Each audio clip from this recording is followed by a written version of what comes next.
नमस्कार साथियों, मेरा नाम है संतोष और आपका एक बार पुनः स्वागत है आपके YouTube चैनल स्टोरी परिवार में। शालिनी की शादी एक सुखी संपन्न परिवार में हुई थी। शादी को महज 1 साल ही हुए थे, पर 1 साल कैसे बीत गया उसे पता नहीं चला।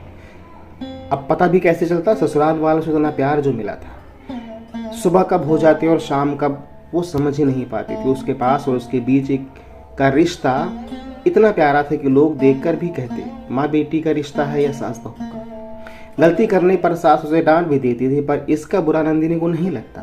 उस पर वो सोचती थी माँ होती तो भी तो ऐसा ही करती। दोनों एक दूसरे को बहुत अच्छे से समझते थे।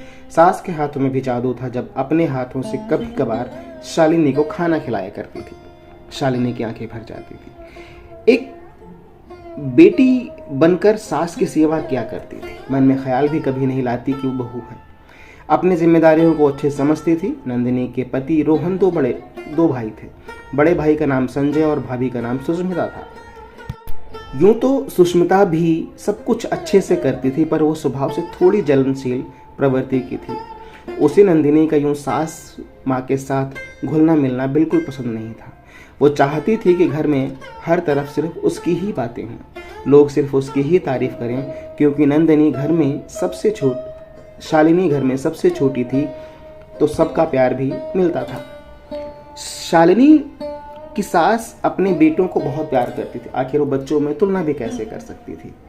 सुष्मिता दिन रात अपने पति संजय को कहती थी कि इस घर में अब से वो मान सम्मान नहीं मिलता। सारे लोग दिन रात शालिनी ये क्या करते हैं। संजय उसे समझाता था कि नहीं, ऐसी कोई बात नहीं है, तुम्हें गलतफहमी हो रही है। अगर तुम्हें तकलीफ है तो तुम माँ से जाकर बात कर सकती हो। संजय, तुम मेरी बात समझ नहीं रहे हो। सारा दिन लोग छोटे देवर और देवरानी की ही बातें करते हैं, जैसे मेरा तो इस घर में कोई पूछ ही ना रहा हो। अब मुझे अलग रहना है, मैं यहाँ एक पल भी नहीं रहना चाहती। सुष्मिता, तुम गलत कर रही हो। एक छत में और एक घर में कभी 2 चूल्हे आज तक तुमने सुने हैं? ये सब हमारे यहाँ नहीं होता। माँ से बंटवारा कैसा? तो ठीक है संजय, तुम माँ को ही बांट दो। माँ हम लोगों के साथ रहेंगी। मैं माँ को अलग करने के लिए नहीं कह रही हूँ, पर मुझे शालिनी के साथ एक पल भी नहीं रहना। मेरी बातें बुरी लग रही हैं ना, पर कल को देखना माँ की सारी जायदाद का वारिस सिर्फ और सिर्फ छोटे देवर और देवरानी को ही बना देंगे। हमारे हाथों में तो कुछ भी ना रहेगा। तुम्हें आज मेरी बातें समझ में नहीं आ रही है ना, पर कल जब ऐसा होगा तो मुझसे कुछ कहने मत आना। दरवाजे पर खड़ी माँ ये सब कुछ सुन लेती है, पर वो अंदर जाकर संजय और सुष्मिता से कुछ कहती नहीं है। वो चुपचाप आंगन के झूले में जाकर बैठ जाती है। कुछ देर बाद संजय कमरे में से बाहर निकलता तो देखता है माँ के हाथों में चोट लगी हुई है। माँ, ये चोट आप कैसे लगी? बस बेटा, खिड़की लगा रही थी तो उंगली उसमें पड़ गई और चोट लग गई। बहुत दर्द हो रहा होगा ना माँ?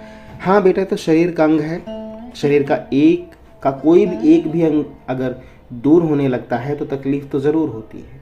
पास में खड़ी सुष्मिता भी ये सब कुछ देख रही थी। आखिर एक शरीर अपनी किसी भी अंग को कैसे काट सकता है? बहुत तकलीफ होती है।